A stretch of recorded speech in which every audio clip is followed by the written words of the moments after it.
what was your situation like when we started our agreement? Where were you sort of mentally, maybe physically, maybe even emotionally? Like, what was your space when you came to me? I think one of the things that was going on was that I wasn't sleeping well and I was going through some kind of fuzzy, kind of foggy brain stuff. And I had accumulated a couple of kind of bad habits, essentially. For example, one thing I had was a whole bunch of long to-do lists. And the to-do lists were just sitting around, not getting done. And Right. otherwise, one of the early questions you asked was, about like sleep quality, nutrition, and a couple of things like that. And I didn't actually know anything about my sleep quality at the time. Didn't have any metrics or anything like that. Um, Otherwise, I was in a kind of a transitional period where I wasn't sure what I wanted to do next, and I had a rough document outlining a whole bunch of different ideas. I'd been kind of a serial entrepreneur for many years before, probably over a decade, and then have been in the corporate world for another 10 years or so, and so um, kind of a good bit of uncertainty about next steps at the beginning. Hmm. Right. So there was, correct me if I'm wrong, but there's some external sort of challenges as well as some internal maybe Hmm. conflicts or thoughts or lack of clarity and so on and so forth. Great. Absolutely. Fantastic. And then what was the process like that we came up together with, and during the I think it was 4 months of coaching that we did together. Hmm. How did you find the process and the just kind of the principles and the coaching within that 4 month range that we engaged in?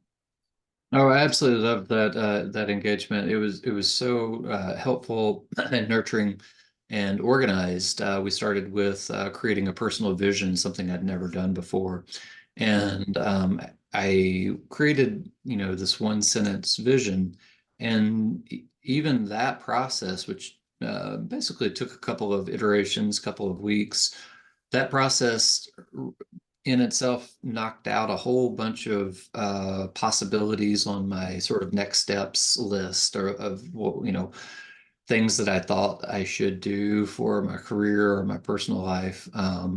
Just that one simple overarching mission statement kind of it lent a lot of clarity to that.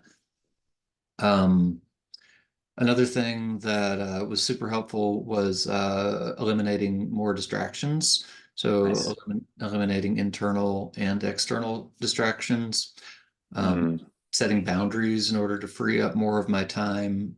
You introduced me to pockets of deep focus, which are these, highly productive time periods instead of the traditional sense of just kind of like butts in seats, like they say a lot of businesses where people are right. just like putting in this 40 hours, but good 30 hours are pretty unproductive.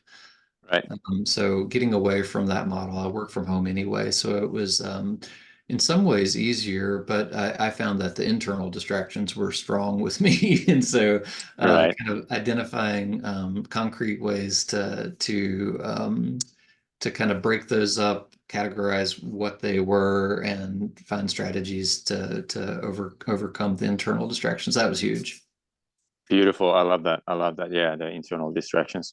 Um, so I mean, there was a lot there already, and I'm sure there's maybe a few other things, but the those were the kind of results and outcomes. And I think we probably wrapped up about, I think it was probably 3 4 months ago already.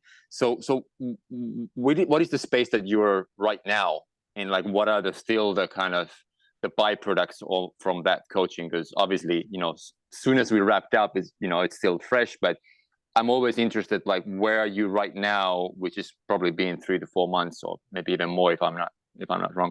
Like, what is the space that you're in right now, and what are the still the kind of the insights and lessons that you're still applying to your everyday life? Sure. One of the great lessons is the power of relationships of other Love it. people in my life. So this is in contrast to kind of the online virtual world that we all live in to some extent Mm, these days. And being more proactive about reaching out and connecting with people and for putting in the work to forge and maintain those relationships with quite a variety of people, friends, professional relationships, and so forth.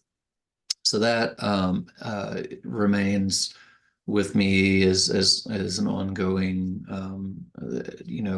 I wouldn't call it a task, like something that I need to do. One of the solutions was calendaring. And so even with my mm, personal friends, I've got recurring monthly calendar appointments for some of them, because otherwise it's 6 months and it slips by. And whenever we reconnect, we're like, oh, I wish, we'd reconnected earlier. And so now it's a lot easier. The calendar appointment just